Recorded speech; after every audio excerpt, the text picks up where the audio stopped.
Julius Caesar crossed the Rubicon and was murdered for it.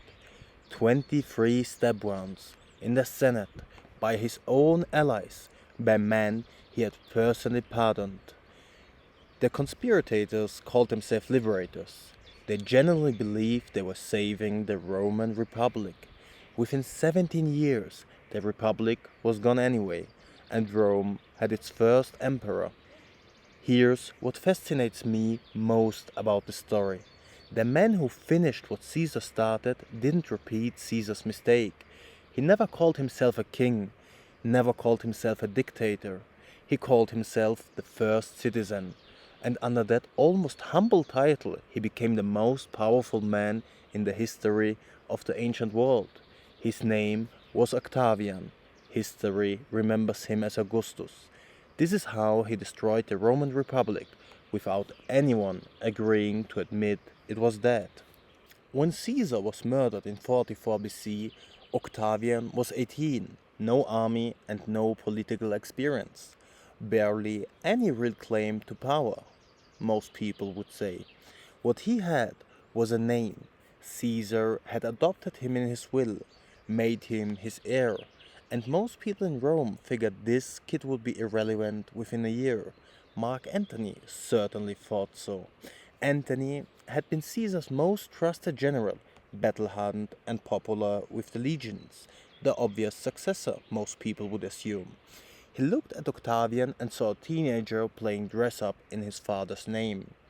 That assumption turned out to be Antony's first real mistake, because Octavian had already figured out something Antony never fully grasped.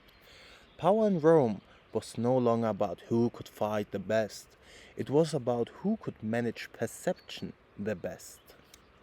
After Caesar's death, Octavian spent nearly his entire fortune raising private armies loyal only to him. He allied with the Senate against Antony, then turned against the Senate the moment it suited him better. He formed an alliance with Antony and the third man, Lepidus, and together they called it the Second Triumvirate. Three men now legally permitted to do almost anything they wanted with the Roman state. The first act was a list of enemies to be killed. Cicero was on this list, the greatest orator in Roman history, in my opinion.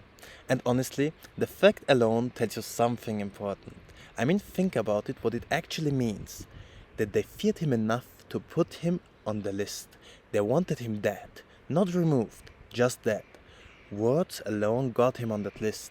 Not an army, not wealth, just the sheer power of what he could say and how he could say it. I mean, that's the kind of influence most people never fully grasp the weight of. A man talked his way into being one of the most dangerous figures in Rome. Antony wanted him dead personally. Octavian, to be fair, by most accounts, actually hesitated. He signed the list anyway. Cicero was hunted down and executed. His hands, the same hands that had written so passionate against tyranny, were cut off and nailed to the Senate's door, next to his severed head. Octavian was round about 19 years old when this happened. He had already observed the central lesson of Roman politics. Mercy is a luxury reserved for those who have already won. For over a decade, Octavian and Antony shared power, uneasily and never fully trusting each other. Antony took the east, he met Cleopatra there, and fell completely into her orbit. Octavian stayed in Rome, quietly building alliances, building loyalty, building his image piece by piece. And this is where Octavian's real genius reveals itself. This wasn't primarily a war fought with legions, it was a war fought with propaganda. Octavian painted Antony as a Roman general who had abandoned Rome for an Egyptian queen, a man who had betrayed everything Roman. Whether that was entirely true barely mattered at this point. It worked. By the time their fleets met at the Battle of Actium in 31 BC, Octavian had already won that war that actually decided everything, the war for what ordinary Romans believed. Antony's fleet was destroyed. He and Cleopatra fled to Egypt, and within a year both were dead by suicide.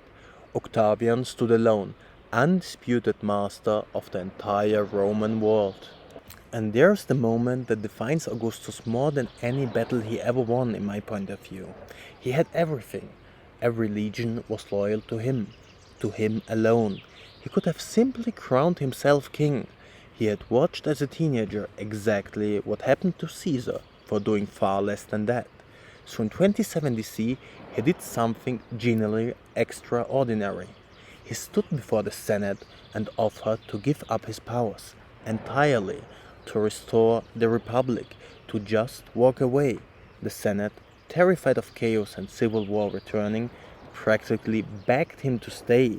They offered him title after title.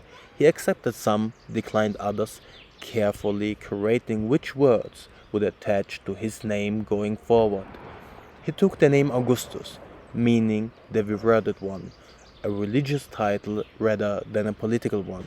He called his position princeps, first citizen, not king, not dictator, not emperor, just first among equals. It was a theater, but brilliant, calculated theater, because underneath those modest titles he still controlled the army, the treasury, the laws, and ultimately every decision that mattered in Rome. The Republic still technically existed, but it didn't.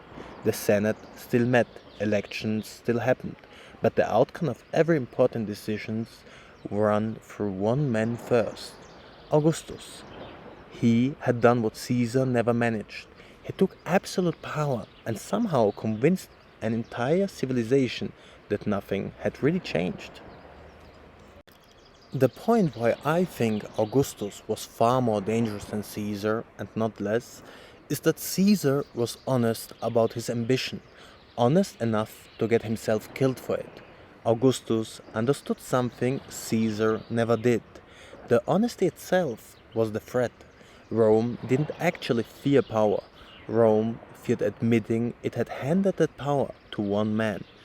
So Augustus gave them a story they could live with, a republic preserved, a first citizen, simply serving the people.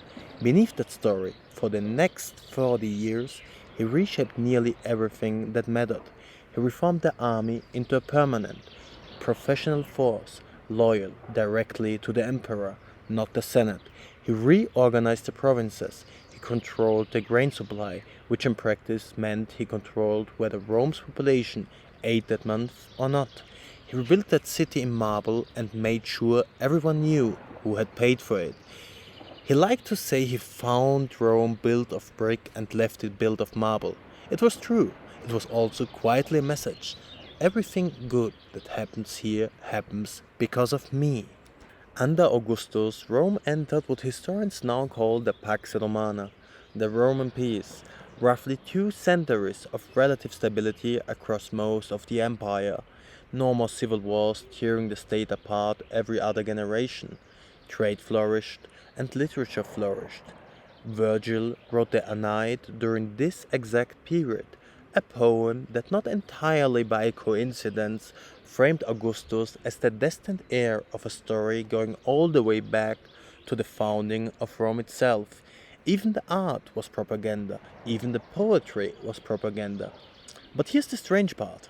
The propaganda wasn't entirely a lie. People generally were safer and more prosperous. The peace was real. It simply came at a price almost no one in Rome was willing to say out loud. The price was the Republic itself. Augustus didn't kill it with a sword, the way the conspirators feared Caesar would. He just made it irrelevant, slowly, while insisting loudly the whole time that it was alive and well. Augustus gave Rome peace and prosperity in exchange for its freedom. Most Romans accepted the trade without ever really being asked. Would you have made the same trade? Let me know in the comments. When Augustus died in 14 AD, he reportedly asked the people around him whether he had played his part well in the comedy of life, and that might be the most honest thing he ever said. because that's exactly what he had done. He played a part for over 40 years, the humble servant of Rome who conveniently happened to hold every level of power at the same time. Caesar tried to seize the future openly and was killed for showing his hand. Augustus took that same future and simply never let anyone watch him reaching for it. The republic that Cicero died defending, that Brutus and Cassius murdered Caesar to protect, didn't end with some dramatic collapse. It ended quietly, in committee meetings that still technically happened, in elections that still technically occurred, in a Senate that still spoke about decisions that had already been made somewhere else. Rome got its peace. It just forgot, generation by generation, that it had once been something different.